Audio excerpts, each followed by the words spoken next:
Je lis du livre de Ésaïe, chapitre 14, les versets 12 à 14, ce qui suit.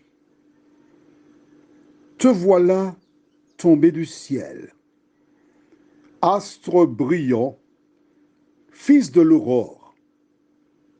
Tu as battu à terre, toi, le vainqueur des nations. Tu disais en ton cœur, je monterai au ciel.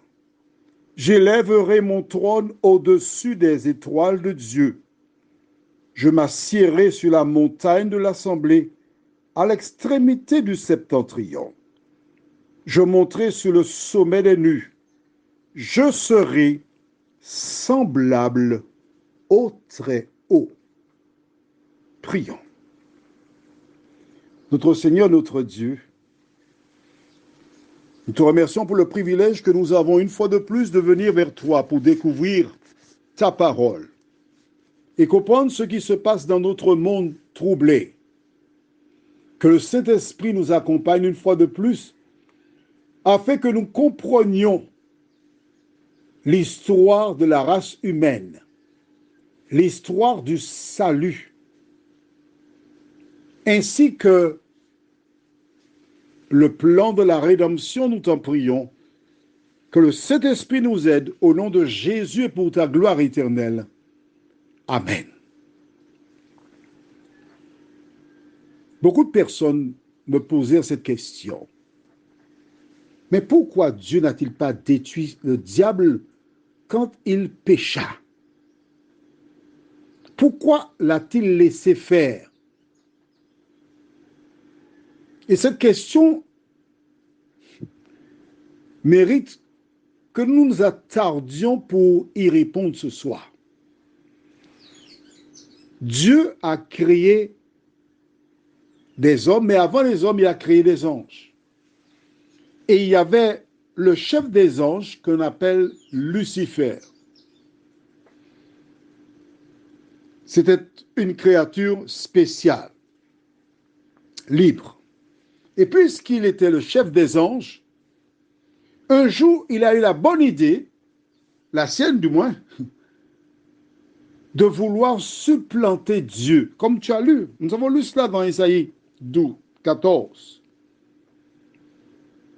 Il a dit, je vais mettre mon trône au-dessus de celui de Dieu. Je serai semblable à Dieu. Est-ce que tu as vu cela? C'est ça son rêve. C'est ce qu'il voulait faire. Alors il a commencé sa campagne électorale.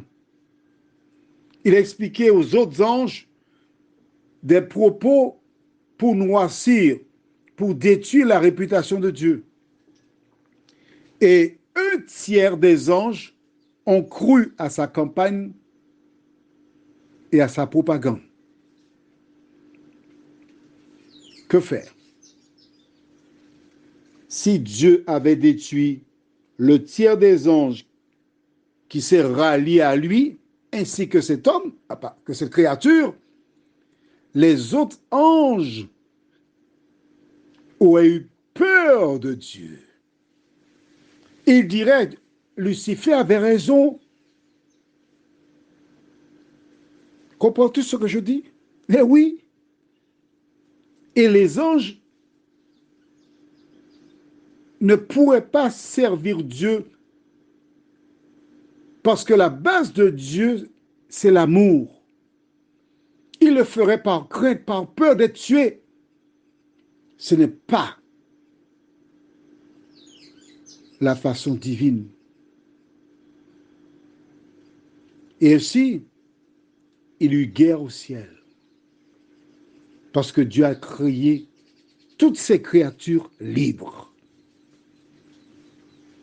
Et il fut chassé du ciel et envoyé sur la terre. Voilà donc partiellement l'origine de celui que nous appelons Lucifer, le serpent ancien. Prions. Notre Seigneur, notre Dieu, tu nous as créés libres. Tu fis de même pour les anges et Lucifer. Parce que tu ne voudrais pas que nous te servions par crainte, mais bien par amour. Il a voulu être semblable à toi, la créature. Seigneur, de nous aider à connaître notre place et à y demeurer. Merci de continuer de nous conduire dans toute la vérité et que nous puissions jour après jour grandir de la compréhension de tout ce qui se passe autour de nous, nous t'en prions, au nom de Jésus et pour ta gloire éternelle. Amen. Je te souhaite une bonne nuit et que l'Éternel continue de te bénir.